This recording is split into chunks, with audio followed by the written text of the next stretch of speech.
Okay, we're going to see what Billie and Brandi had to say about their attendance at the AmFest. Kind of get a perspective of what the kids are saying about what's going on, the kids who are actually in TPUSA.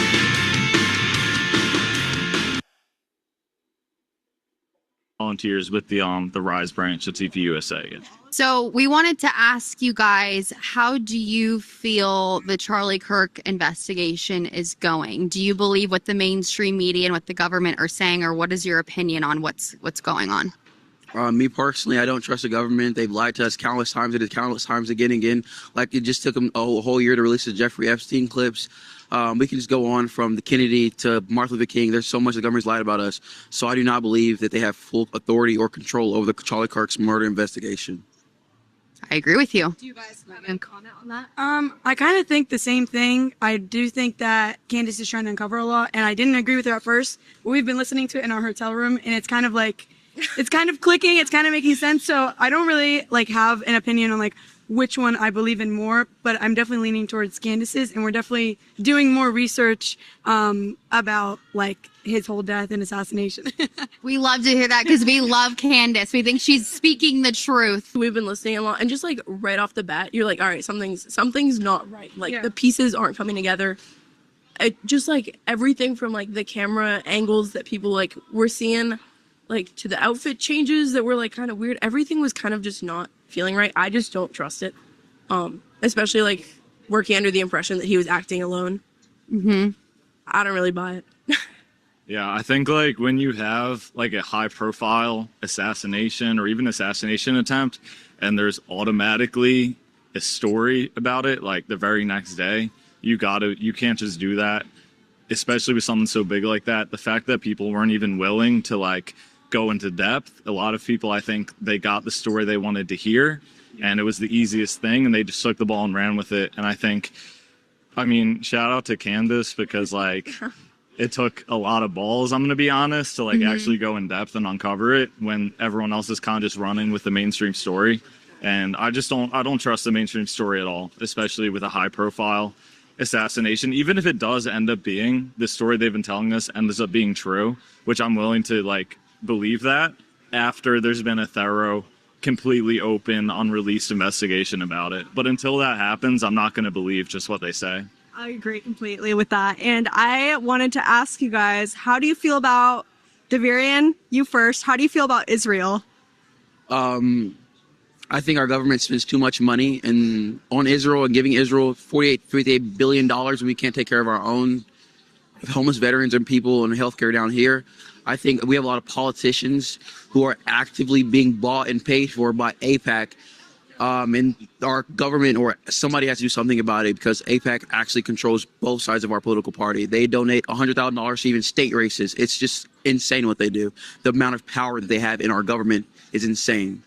Do you think Turning Point, their support with the mainstream narrative that's being discussed on the media, do you think that it's a little suspicious, or do you think anyone within Turning Point is maybe involved? I do think I would say with any sort of big event like this, especially a big tragedy, it's important to look at who benefits from it.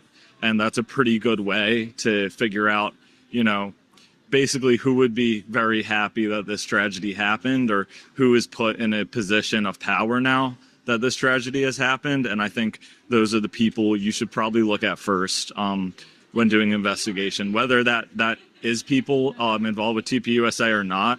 I do think it's very important that you kind of set your emotions aside and you look at, okay, this is a tragedy. Who directly benefits from this? And I think you should take a look at those people. Always. I completely agree. Yeah, for sure. I think we just don't know enough at the moment to be throwing any aspersions at anyone. But I think as long as things are coming to us with clarity and transparency, which I'm not really seeing right now, that's good enough for me, to be honest. So Ben Shapiro spoke yesterday, right? And then Megyn Kelly kind of called him out. Steve Bannon called him out. Candace Owens called him out on her episode today. Do you think most people like him, or do you think people don't really care for him? Me personally, I would say that the younger crowd, we can see through his bullshit. So we didn't clap. We didn't do nothing. We booed him. But for the baby boomers and the older crowd, they were, let's go Ben, let's go Ben. But for me, with my stance, I'll say exactly what Candace said. Fuck you, Ben Shapiro. That's my stand. I love it. I love it.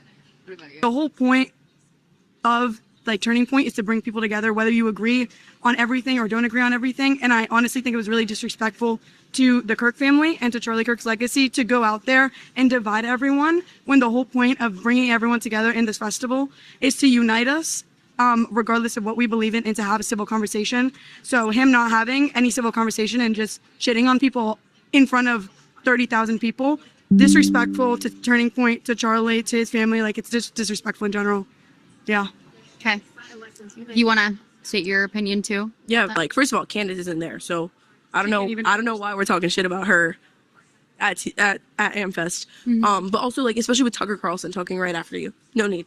Like, it's just no need. It was just really disrespectful. Didn't really appreciate it. Kind of have no respect for Ben Shapiro. I think he has dual loyalties. I don't think he would care if American soldiers died for a country halfway around the world the size of New Jersey. So, again, I just think it was cowardly and disrespectful. I guess I wanted to ask you guys about your opinion on Erica Kirk. And I know she's the CEO of the company that you guys are volunteering for, working for. You do have anything that you'd like to say? I probably wouldn't comment on it. I just really haven't done any research, and I would want to say something educated, but I will say my condolences. So I know there's so many theories and so many things floating around. I don't want to put anything in her direction until it's absolutely proven, because I think there's a lot of things that we don't know. What we do know is, like, especially like coming from a biblical perspective, it talks about like how taking care of the fatherless and the widow is like a huge priority throughout the entire Bible. And so until there is something like definitive that it's saying like, hey, she was involved, whatever it may be, like, I think giving her grace and like showing compassion first is probably the best way to go. Because like, if you're doing your own study and research, you are totally do that. But to like put her in the line of fire before you actually know anything for sure is kind of disgusting. Because if you're wrong, you just like shit on this woman who lost her husband like 3 months ago. Like, we were talking about this the other day, that she's like, people are like, oh, she's so performative. Like, she's putting on this like whole act, and like, why is she acting like this? But like, the woman just lost her husband. You know what I mean? Like, she has a presence on social media. She was in the spotlight for more or less. Like, she was on, like, she was in interviews. Like, she's on social media. Like, she was this public name, and she just lost her husband. Like, you can't expect her to just go up there and like sweatpants and a sweatshirt and just be like, yeah, guys, like, just start crying. You know what I mean? Like, you have to just let her grieve in her own way. And she wanted to keep AmFest and keep what Charlie Kirk did before he died. She wanted to keep it going. So, I mean, obviously she's going to be, performative. For me, I love Erica Kirk. I'm ready. I'm excited to see her leadership. I think she's going to be an awesome, wonderful CEO. I'm ready to see her take Turning Point to the next level. I think, like Charlie said, she's a stronger conservative than him. So I'm actually ready, and I'm excited to see her leadership and actually unite us again. So I think there are people like Ben Shapiro and Mark Levin and everybody like that who's trying to divide us. I think that Erica can be the one that unites us for sure. Okay. Yeah, for sure. Great. How are you guys liking America Fest so far? I think it's going pretty well. It's been pretty exciting. I like the speakers and everybody. Who was your favorite speaker?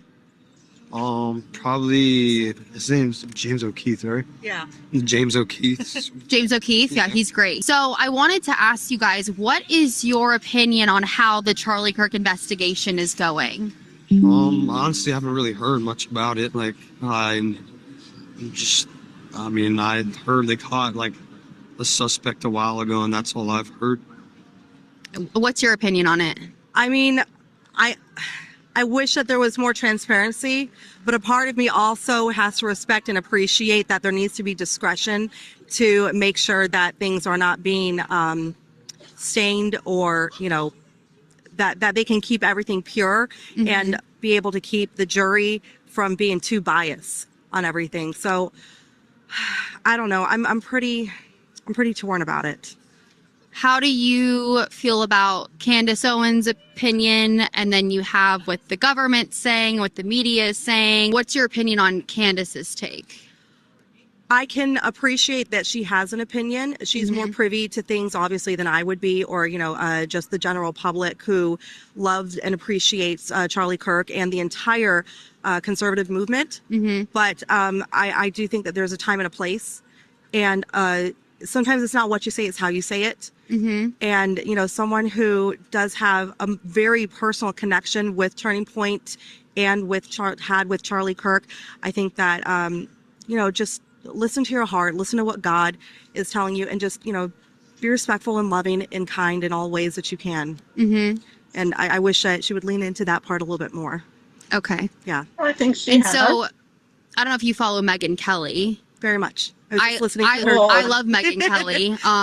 Oh, Lord. I think it's interesting. She kind of took a little bit of a turn because Brian Kohlberger, is that his name? Kohlberger.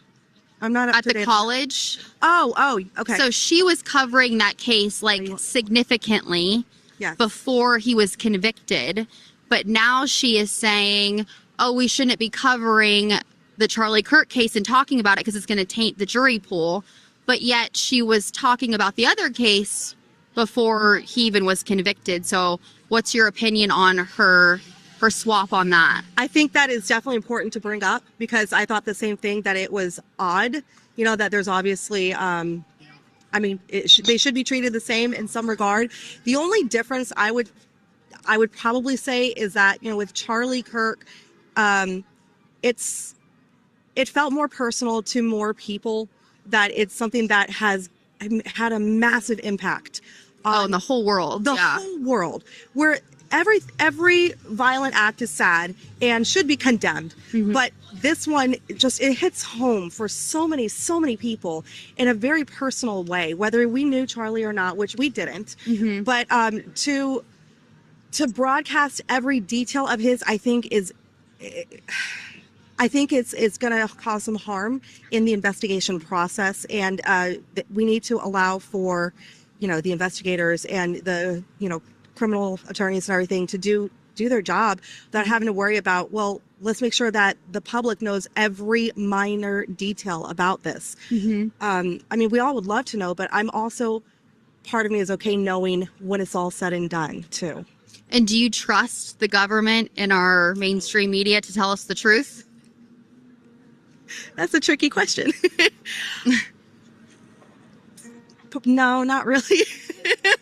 No, I don't. But who's to say they're going to tell us the truth before it happens too? I don't think the time is relative to getting the truth. It's about the sources for sure. And I think that Megyn Kelly and, all of these others who can be privy to getting the proper information from the proper resources, that's who I'm going to trust, is people from the conservative side. But I don't know why the young think that, the journalists are getting the information from the proper resources. Now, if the journalists were doing their jobs and going and getting all of the different documents and going through them, that would be true, but it's not true. So unfortunately, this young woman is misinformed about the professionality and the diligence going on in the journalism industry. And unfortunately, the podcasters, as we've seen with the Charlie Kirk murder, and kind of why I'm going through this process right now, they're not really any more diligent than anybody else. I'm okay with letting everyone do their job and following up and doing my own, digging and down the rabbit hole after. And I'm going to listen to everything from every side as well, so I have stuff to compare it to. Right. I think that a lot of people need to do that. Last question. What is your stance on Israel? And you can answer this as well if you want. I haven't done a deep dive into all of it, at a very intelligent level, but just as a normal bystander on all of this, I would say I'm in the middle, but I lean more toward pro-Israel and having to support them.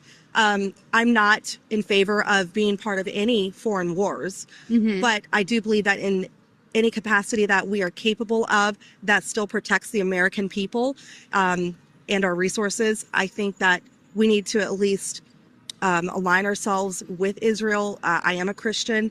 Okay, protect the American people and our resources. This is a go-to statement that has been used by the government, authorities, everybody to justify unending wars.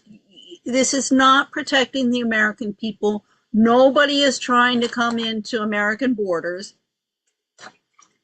Well, not military groups. Okay, I've got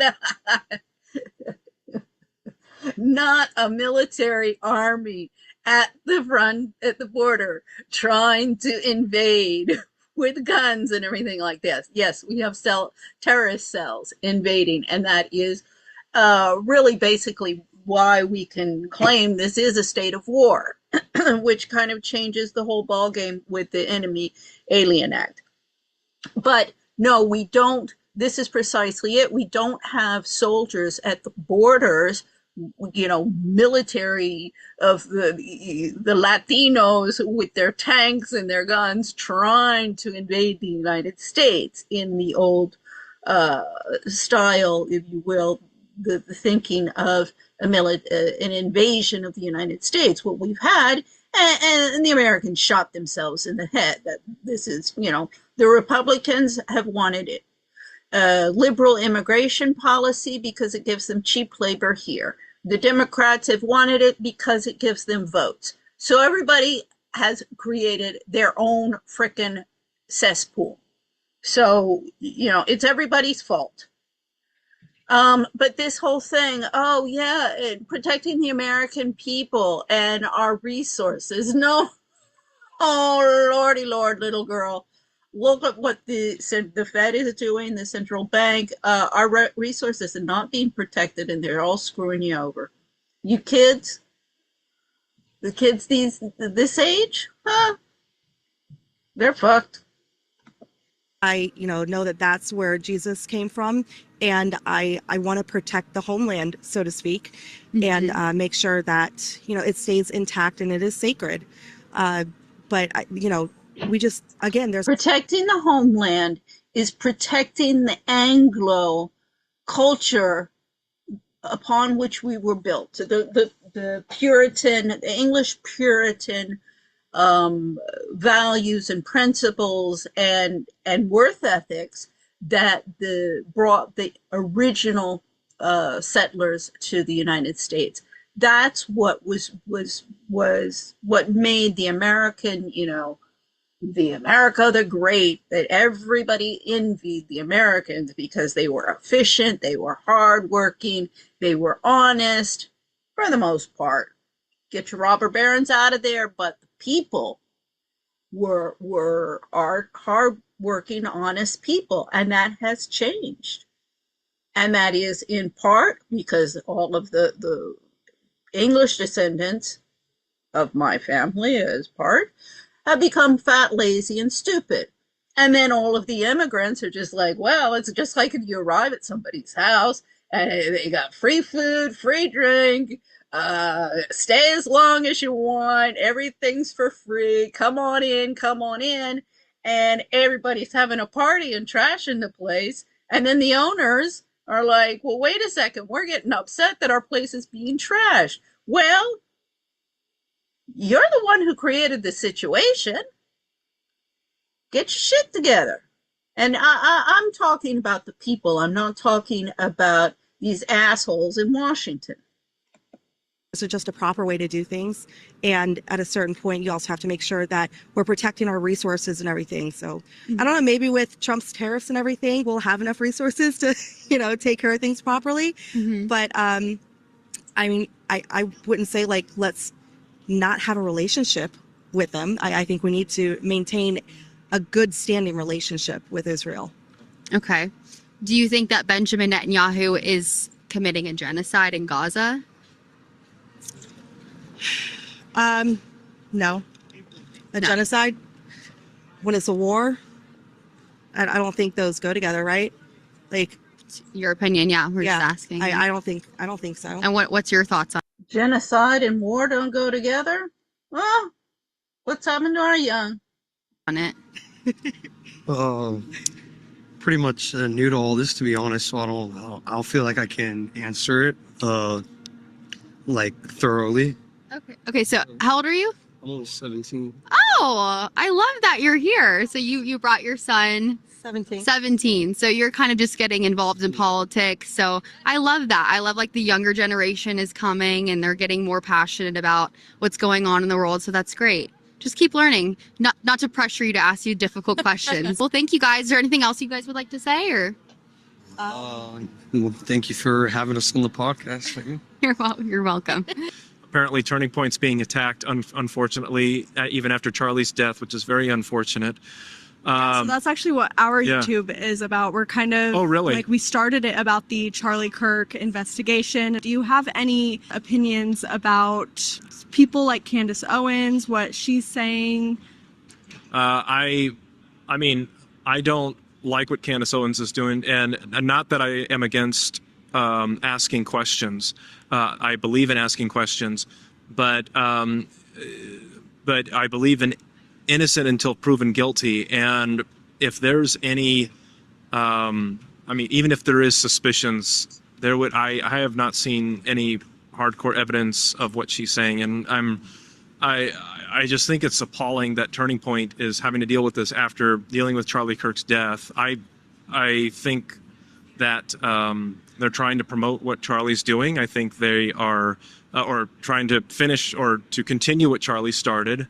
And I think they're a very worthy organization. I don't think that other people's lives should be threatened, though, that are that support Turning Point, and that's what I'm seeing happening. That's what I find very unfortunate. Yeah, I completely agree with you. Regardless of where we disagree, I agree with you that people's lives should not be being threatened. Have you seen any of the theories that maybe Tyler Robinson, the accused shooter, was not necessarily acting alone? I wouldn't be surprised if he wasn't acting alone. I don't think any of us know what happened. I don't think Turning Point fully understands what happened. I don't think the FBI fully understands what happened, but I do not believe that Turning Point was a part of it by any means.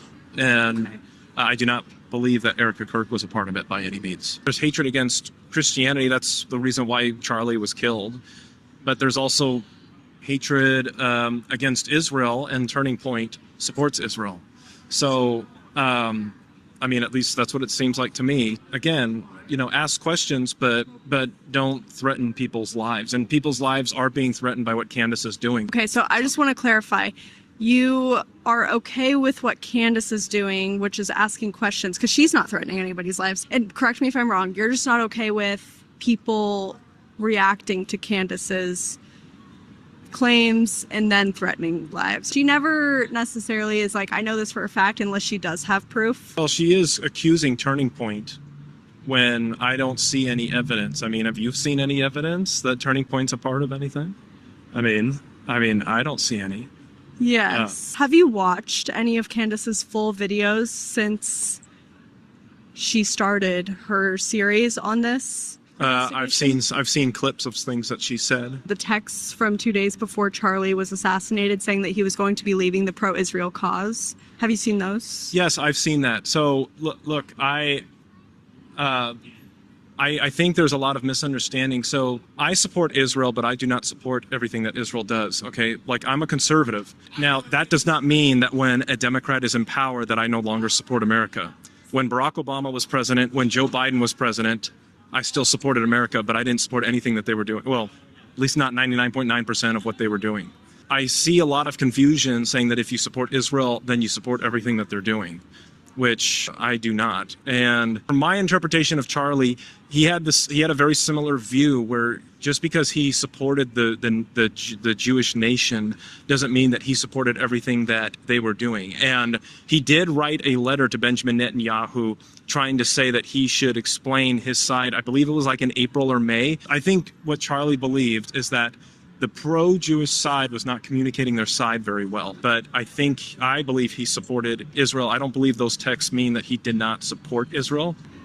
And so, Okay. if that makes sense. Yeah, interesting take. Do you believe that the feds, the U.S., are always transparent and honest? No. I like that. I do like that answer. I agree with you. Have you seen the information that's been coming out about the head of security of TPUSA, along with Erica Kirk, having attended a very important meeting with lieutenants and other high-up military people in the days prior to Charlie Kirk's assassination? Again, that's not evidence, that's speculation, because that could be them trying to enhance the security, but they weren't successful. Or, I mean, I've heard things like they requested having more drones, but the college did not give it to them. I mean, I don't know all the facts, and I don't think anybody does. But again, something like that is a perfect example of not evidence, but speculation. So, I mean, even in this interview, I've just seen speculation and not hardcore evidence. So, right. What I also believe is that God is just, and that what happened to Charlie Kirk, if it's not just in this life, it's going to be just in the next life. God wants us to try to enforce justice, but within our own power. Like Thomas Jefferson, I believe, said, the reason why we believe in innocent until proven guilty is because I would rather have somebody who's guilty, not be convicted, than for somebody who is innocent to be convicted. I think my point is that God wants us to enforce justice where we can, even if we don't know completely what happened to Charlie, and even if Tyler Robinson was not who killed him. I don't think God would hold it against anybody except for the people that are involved for not knowing exactly what happened, because God understands our limitations. If we understood what happened to Charlie and we didn't do anything about it, then God would hold us accountable for that. I believe in justice 100%. And if somebody else killed Charlie Kirk besides Tyler Robinson and we're able to figure it out, then yeah, by all means. But again, going back to what Thomas Jefferson said, if more innocent lives on top of Charlie Kirk's are being threatened, then this is creating a problem with what Candace Owens is doing. It's kind of like what President Trump said about the COVID-19. The vaccine was creating more problems, it seemed to me, than the disease itself. The solution was creating a bigger problem than the problem. You don't want a solution that creates a bigger problem. Like you said, I do not trust the feds, but myself either. I mean, I do believe Tyler Robinson killed Charlie Kirk. I believe, but I see no reason to highly suspect otherwise. So yeah. And first of all, I just want to say that I love what you're doing, spreading messages about God and Christianity in general. I fully support that 100%. I guess my last question is, do you think that you are maybe subjected to any bias? Do I think I'm subjective to any bias? Well, I mean, everybody is. What doesn't make sense to me is how intelligent Charlie was. It doesn't make sense to me that he hired all the wrong people. Everybody, including Candace has said that she believes Charlie is intelligent. It doesn't make much sense to me. I mean, maybe one mistake, maybe two, but to mistakenly hire all these people that turn on him, and Candace herself says that Charlie's intelligent, doesn't make much sense to me. He just got stabbed in the back, and so did Billie. But Jesus knew he was going to. Do you think that it's possible that Charlie knew that he was going to, and that's why he was sending all of these texts out to people in the days leading up to his death? Anything's possible, but it's like I would say it's a 0.1% chance. I mean, you could disagree what the statistics are, but if other people's lives are being threatened because of a 0.1% chance of something happening in a different way than what we have perceived, I don't think that's worth it. So. Okay. Awesome. Well, thank you so much for your time. I recently started a YouTube channel called Focus on Eternity. So just search, on YouTube and then Focus on Eternity. You should be able to find it. Okay. So what is your name? Okay. Keenan. So I'm going to cut it there. That's almost their entire video. I did I got interested. Yeah, so this young gentleman, I'm going to follow him as well, find out some if there are any other kids with YouTube channels, because of course, all of the adults in the room who are not behaving like adults, everybody's opining about the whole thing, but it really concerns the kids. I mean, it concerns us as well. We're still here until we're 6 feet under. We still do need to be housed and fed, even if we are ostracized from society. I mean, the age discrimination and the I don't even know what you call that, like hatred against people for being old. I mean, I'm 62, headed towards 63.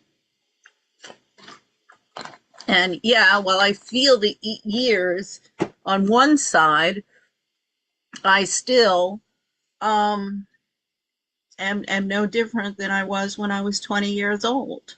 I mean, I have more knowledge and more experience and a little bit more wisdom. I don't fly off the handle quite so as easily as I used to. I mean, that's just comes with age. That's one of the advantages. Yeah, so an interesting take, kind of gives you the two sides. The gentleman at the end, of course, I don't agree with, and some of the stuff that he says concerns me because it's very, you know, he contradicts himself. Okay, so that's it for, what is it, Billie and Brandi, I think their names are. And I hope you will check out their YouTube channel, because I think that's another interesting take that people can, you know, try and figure out what's going on here and why everybody's getting so upset.